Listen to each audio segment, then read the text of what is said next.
मात्र एक बेलपत्री का पत्ता, जिसके भीतर ब्रह्मा भी है, विष्णु भी हैं, शिव भी हैं, और इस बेलपत्री के बीच वाली पत्ती से लेकर जहां दो पत्तियां रहती हैं, उस पत्ती के बीच में जो गैप होता है डंडी का, इसमें 64 योगनियां भी हैं।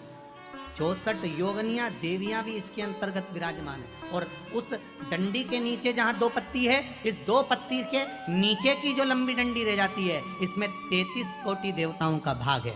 उस डंडी के नीचे जो छोटा सा एक मोटा सा भाग रह जाता है, कई बार आप लोगों ने बेलपत्री को तोड़ा होगा तो नीचे एक मोटा सा भाग रह जाता है महाराज, उसके अंतर्गत सारे तीर्थों का भाव जागृत रहता है। उस बेलपत्री को केवल साधारण ना समझे, शिव को अगर समर्पित कर रहे हैं तो संपूर्ण उसी के अंतर्गत, संपूर्ण।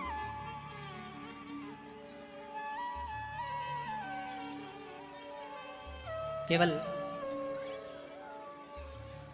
आप लोगों ने बेलपत्र अगर कभी शिव जी पे चढ़ी हुई, हम तो कई बार निवेदन करते हैं कि आप उसका सेवन हफ्ते में एक बार, जिसको भी शुगर हो, बीपी हो, थायराइड हो, हफ्ते में एक बार शंकर जी पे चढ़ी हुई बेलपत्र अवधूतेश्वर महादेव के नाम से, कौन से महादेव?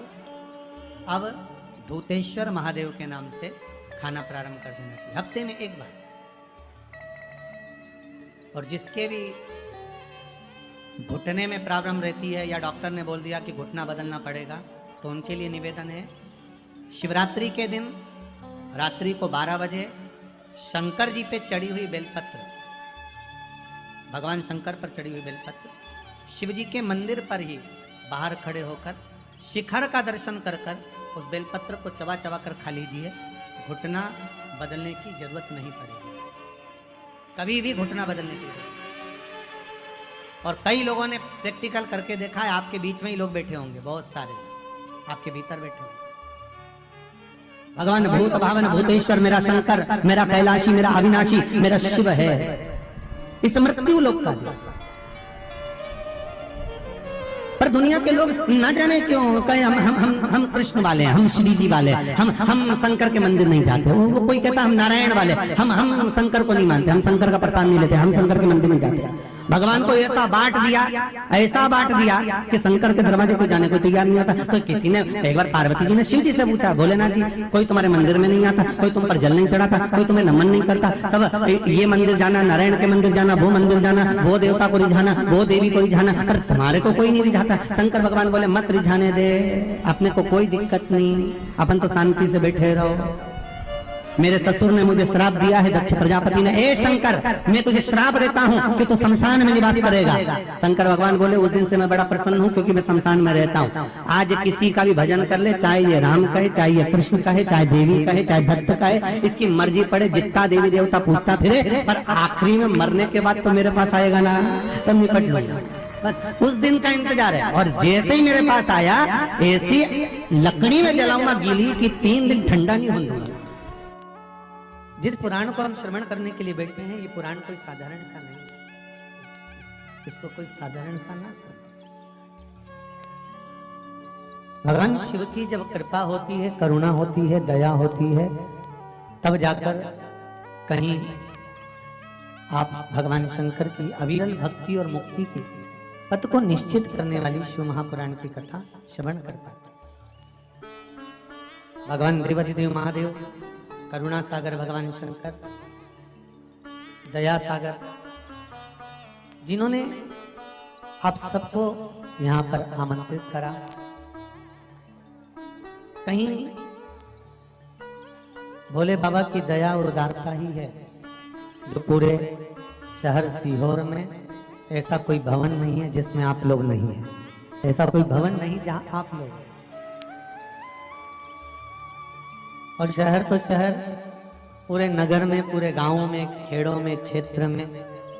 और एक निवेदन आप सभी से, जितनी देर की कथा है आप लोग उसको स्मरण कर कर श्रवण करें और अपने जीवन को सार्थक बनाएं। बाबा देवाधिदेव महादेव ने ये करुणा करी है, कृपा करी है, दया करी है, जिसको हम अपने जीवन में उतार सकते। बस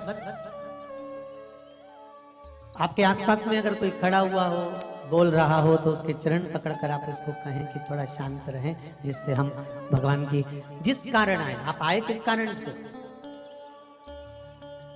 आप किस लिए यहाँ पहुंचे हो, केवल उसके दो कारण हैं। एक, बाबा देवादिदेव महादेव का प्रसाद स्वरूप रुद्राक्ष चाहिए, और दूसरी शिव महापुराण की कथा चाहिए। केवल दो कारण हैं, और इसके सिवाय कोई कारण आपके पास में है नहीं। कौन किसके यहाँ आता है जी, किसके बस का है? जो कोई आए जाए, किसके बस का? ये तो देव आदिदेव महादेव की करुणा, कृपा, दया, उदारता है, जिसके बल पर हम भगवान की अविरल भक्ति और मुक्ति का साधन शिव महापुराण कथा का रसास्वादन करते हैं। महाराज, शंभो शरणे मांगो घड़ी रे घड़ी, दुख काटो दया करी न दर्शन आपो। शंभो शरणे मांगो घड़ी रे घड़ी, दुख काटो दया करी न दर्शन आपो। बाबा से केवल एक निवेदन, एक प्रार्थना, और बाबा से केवल एक विनती, हमारे जीवन की एक सार्थक, कि तेरा ही दिया मैंने खाया पिया है, तेरा शुक्रिया है, तेरा शुक्रिया है। मुझे भोले बाबा ने बहुत दे दिया है, तेरा शुक्रिया है, तेरा शुक्रिया है। ये जायदाद दी है, औलाद दी है, मुसीबत में हर वक्त इमदाद दी है। तेरा ही दिया मैंने खाया पिया है, तेरा शुक्रिया है, तेरा शुक्रिया है। उसकी कृपा ना हो तब तक कोई कार्य हो ही नहीं सकता।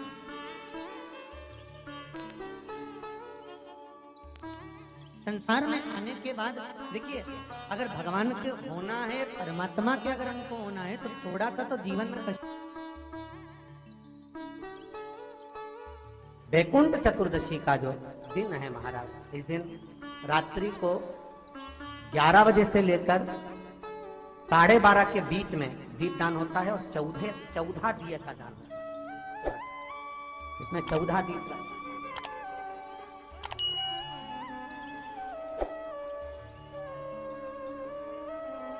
14 निवेदन है आप सबसे कि प्रयास करना कि घर के बाहर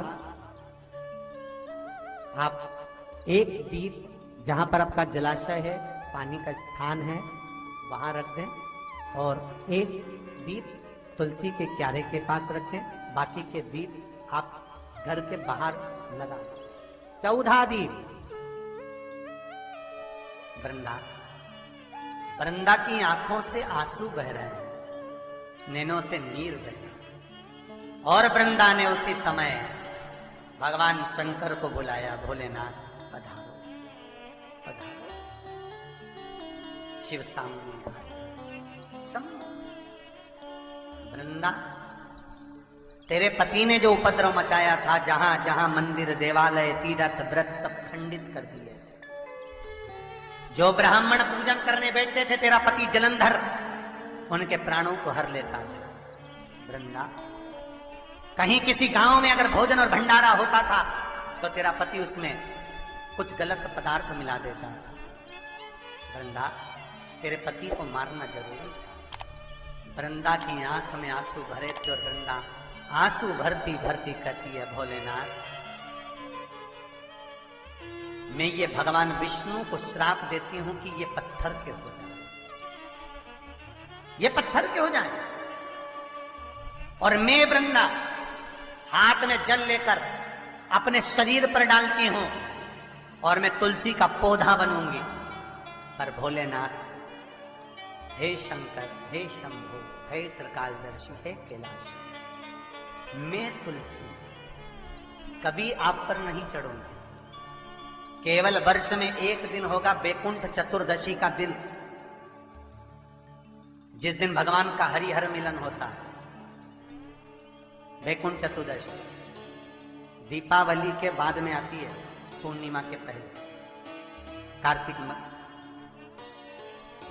कार्तिक पूर्णिमा जो आएगी बैकुंठ, और इस बैकुंठ चतुर्दशी का बड़ा महत्व है साहब। जो बच्चे पढ़ने में कमजोर होते हैं, विद्या में कमजोर होते हैं, जिनकी चित्तवृत्ति कमजोर होती है, जो उनको माता पिता बार बार कहते पढ़ पढ़ पढ़ और बच्चा पढ़ता नहीं है, उनका दिमाग, उनकी चित्तवृत्ति खेलने में लगी रहती है, चिड़चिड़े रहते हैं, उन बच्चों के लिए शिव महापुराण कहती है बैकुंठ चतुर्दशी